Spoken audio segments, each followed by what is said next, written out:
Hey, let's all get fat. Adapted. Fat adaptation is all the rage right now. But the thing is it's just miscommunicated. It's not what people really think. It's not where you just eat as much fat as you can and your body becomes conditioned to use fats for fuel. There's actually very specific ways to get fat adapted. And obviously doing a lower carb ketogenic diet is one way to get there. Prolonged fasting or intermittent fasting is another way to get there. But there's also specific fats that within academic research have been demonstrated to be very effective at stimulating the fat adaptation process. In this particular case, it's something called PPAR alpha. Okay, now I've talked about that to like the nth degree, but I've never gone into detail with like what's happening with PPAR in terms of like how it affects a cell. So I'll touch on that really briefly, and then we'll just get right into the fats that you can utilize, because fat adaptation is where your body is very efficient at using fats. So it becomes better at leveraging fats as a fuel source, oxidizing fats, all the machinery that goes along with burning fat. You get better at it. You become more efficient at burning fat, which we all want. We all want to be burning fat just walking around, right? So basically what ends up happening is you have what is called a nuclear receptor. Okay, a nuclear receptor is, in this case, like PPAR. A nuclear receptor is a receptor that is waiting for a signal, and when it receives a signal, it's very close to the nucleus of a cell. When it is already very close to the nucleus of a cell, nuclear receptor, it is that much closer to the decision maker. Okay, it has the ability to then express genes and make changes within the body very quickly because it's already close to the nucleus. So since the fat adaptation receptor, or PPAR alpha receptor, since the PPAR alpha is going to affect directly at the nucleus level, we can make changes to how our body utilizes fat very quickly. Usually you see what are called like cell surface receptors, like insulin receptors. They live on the surface of a cell. Okay, but this is different because it's so close to the, so basically my point is it's very important and very critical, and that's why it is a nuclear receptor. So let's jump into this first bit of research. Just to explain the importance, there was a study that was published in the journal Gut that found that mice that ended up having PPAR deleted, like they just got rid of the ability to activate PPAR, well, they found that they could no longer utilize fat at all. They could not oxidize fat, and they quickly developed a fatty liver. Wow, what do you know? Because fat deposits were able to build really quick because you were never able to burn them. Anyway, the importance aside, what fats are going to help you out? Let's start with polyunsaturated fats. Polyunsaturated fats are going to be like the fish oils, the flax oils, things like that. I don't necessarily recommend you have a bunch of flax because it's high in omega-6. We'll talk about in a minute. But there was a study that was published in the journal Advances in Nutrition that demonstrated that polyunsaturated fats are largely the strongest activator of PPAR. So ultimately the strongest activator of fat adaptation. Ultimately the quickest, strongest way to get fat adapted is having a large amount of polyunsaturated fats. In this particular case, I would recommend things like omega-3s. It also demonstrated that saturated fats are the worst at getting you fat adapted. Does it mean that they're detrimental? No, not at all. But if you end up having so many of your calories from saturated fat that you're not getting enough polyunsaturated fat, then it becomes a problem. Saturated fats have a hard time activating PPAR alpha. Let's dive in more. Brand spanking new study, May 2021, BMC Sports Science, Medicine, and Rehabilitation. This took a look at subjects that were given omega-3s, and they found some really interesting things. They get 36 various moderate athletes, okay, and they gave them 2,000 milligrams of omega-3 versus a control. What was really wild was they found that at the end of the study, the resting energy expenditure went up significantly in the omega-3 group. That's a little bit aside from the fat adaptation piece, but hear me out on this. The control group that didn't have omega-3s, at the beginning of the study, their baseline metabolism, their baseline calories were 1,557 calories. That was their resting energy expenditure, their basic metabolic rate, basal metabolic rate. Okay, at the end of the study, 1,557. Basically no difference. The omega-3 group, however, went from 1,792 as their baseline to 2,012 calories as their resting metabolic rate baseline, meaning at rest, that's how many calories they burned. They didn't add extra calories into their day, they just gave them omega-3s, and they found that they burned that many more calories at rest. Playing devil's advocate here, they did claim to be a lot more hungry and they had less satiety. So it would be easier to compensate for that resting energy expenditure increase and consume more food, but if you're doing something that's tightly regulated, where you're actually writing things down and logging, simply adding omega-3s seems like it can actually improve your resting energy, how many calories you burn at rest. Anyway, that's like a different video. I should do a different video on that. The point is that they also found that PPAR alpha was 3 times more activated in the omega-3 group than the non-omega-3 group with no other changes in diet. So omega-3s alone 3x'd their fat adaptation. Yeah, you don't have to be keto to get fat adapted. Fat adapted just means your body has the mitochondrial machinery to efficiently use fats. That's why you see endurance athletes, a lot of times they're very lean because their bodies are really good at oxidizing fat because they are constantly in that deep state where their bodies use fat during endurance exercise. But as a little fun side note, if you are doing keto, it is better to get as fat adapted as you can. There's an interesting study published in Nature Medicine that found that when PPAR was activated, it actually enhanced the removal of cholesterol from atherosclerotic foam cells, which means those are the cells, the macrophages that are getting foamy and actually causing plaque. And it was causing cholesterol to be removed from them just by being fat adapted. Why? Probably because the body was more efficient at burning fat versus just circulating it and doing nothing with it. I rest my case there. Let's move on. You also see in that same BMC study that I was talking about earlier that uncoupling protein is significantly elevated. So what happens is when omega-3s were added, high polyunsaturated fats, eating good amounts of fish, consuming fish oil, consuming algal oil, things like that, adding it into your diet as much as you possibly can, even as little as 2,000 milligrams a day, like basically two good quality fish oil pills, okay, ended up resulting in more uncoupling proteins, which means your body was burning more body fat as heat, which explains the increase in the resting energy expenditure, right?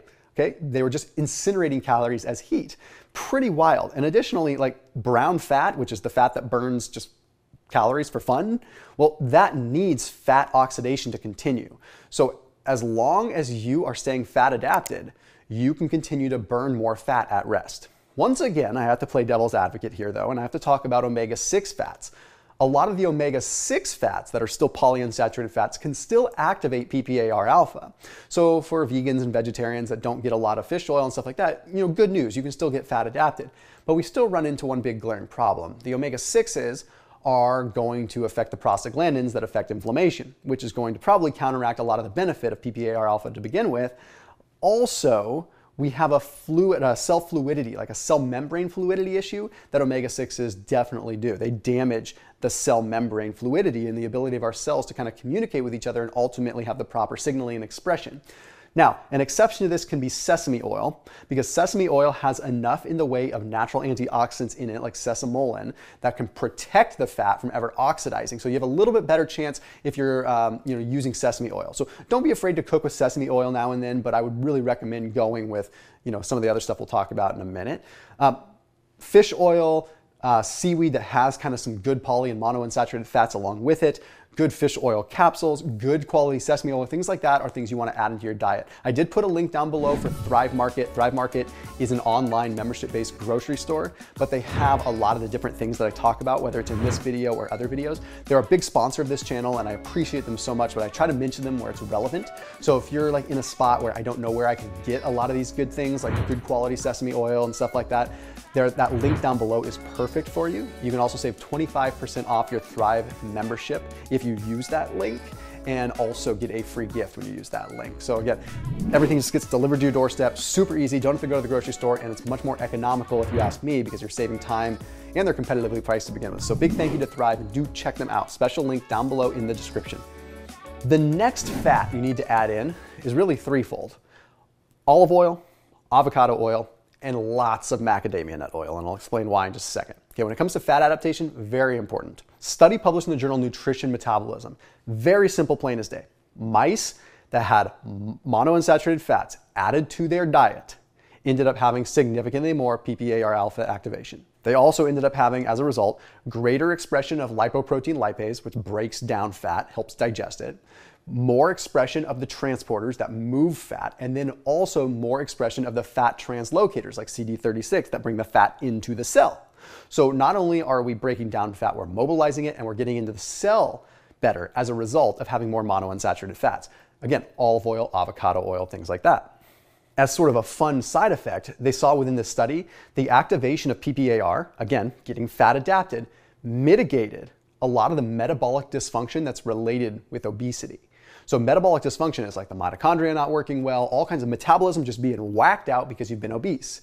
We can mitigate and possibly even reverse some of that damage by having good activation of PPAR. So again, it's not about just going keto. You don't have to. It's about doing what you can to allow your body to get good at burning fats, adding the right fats in, the poly and the monounsaturated, anyway, and a little bit less of the saturated. Now, if I had it my way, I would be conducting a lot of research in the world of macadamia nut oil. It's a very powerful monounsaturated fat, but it's also insanely low in omega-6s. It is probably one of the best super fats that is out there, pure macadamia nut oil. Most nut oil has a bunch of omega-6s in it. Almond oil, all that stuff, we just don't want to lean into it. Sunflower oil, use a ton of it, and it's a lot of omega-6s. Now, when you look at macadamia nut, you have palmitoleic acid, all these other benefits that are not only heart healthy and good for the heart, but also good for fatty acid activation. Again, Thrive Market, you can get some macadamia nut oil if you want to use that link down below. The issue is when it comes down to like broad scale research, when it comes to monounsaturated fats, olive oil has really just like taken the cake in terms of like pioneering most of the research. Lots of evidence and lots of money behind the olive oil industry, which is good because it's a good thing, but let's take a look at some of that research. A study that was published in Oxidative Medicine and Cellular Longevity found something really wild. Okay, in situations of sepsis, like where basically someone's going septic, highly inflammatory state, they found that PPAR activation from olive oil, PPAR activation can actually have an anti-inflammatory effect. Have an anti-inflammatory effect that mitigated some of the inflammation that came as a result of going septic. That is huge. So it means that if we're looking to live in a slightly less inflamed state and maybe have a little less, I don't know, just inflammation and achiness and that ickiness that comes along with it, well, maybe getting fat adapted isn't such a bad idea, right? And olive oil seems to be a tremendous, tremendous ligand for that PPAR alpha activation. When you get down into the biochemistry of it, there's direct stimulators and activators of PPAR alpha, and then there's what are called co-activators. And the more fat adapted you get, the more co-activators you have. The more exercise you do, the more co-activators you have. But one of the big pieces that we have to talk about is the best activator of PPAR alpha is stimulating the release of your own body fat. Okay, so exercising in a fasted state where you're using your own body fat, that is going to get you fat adapted faster than anything else. Going through a period of time where you're abstaining from food, that is going to get you fat adapted faster than anything else. And a lot of it is because of the upregulation of what's called PGC1A. This PGC1A is an indirect co-activator of PPAR alpha. So it comes in from a different angle, not necessarily with food, almost like independent of food. It can come in and activate PPAR alpha. The proceedings of the National Academy of Sciences had found that, okay, they took a look at flax and olive oil combined, okay, and they found that, yes, that activated PPAR. But they found that when they continued to express PPAR more and more and more, and they overexpressed it, there was this huge release of PGC1A. So meaning if you go into a fasted state or you go keto or you exercise intensely and you really put yourself deep into that state, you also have this increase of PGC1A. And what this PGC1A does is it can increase the amount of mitochondria within your muscle. More mitochondria means more ability to manufacture energy. Okay, more mitochondria, more energy powerhouses, right? Meaning more ability to incinerate calories, more ability to create energy. And if you don't want to take my word for it, take a look at the study that was published in the journal Physiology. So this study took a look at 18 subjects. And again, it gave them 2 grams of fish oil, right? Gave them a good amount of eicosapentaenoic and a good amount of docosahexaenoic acid, EPA, DHA. Okay, and they found that at the end of this study, muscle content of EPA and DHA went up like 300 or 450% for EPA. Like it went up a lot, right? But they also found that there was much more ADP sensitivity.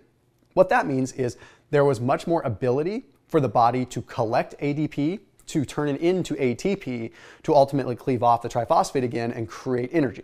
So cleave off that last phosphate molecule. So you have ADP, cleave off phosphate molecule becomes ADP, then ADP gets picked up by the receptor, and then it turns into ATP again, ultimately recycling, creating energy. More ability to deal with that ADP and create more ATP means more energy, means more calories burned, means you're burning more fat at rest. Combine that with being fat adapted, you can do the math. I burn fat, but I also burn fat while I'm sitting down. That's pretty awesome. I'll see you tomorrow.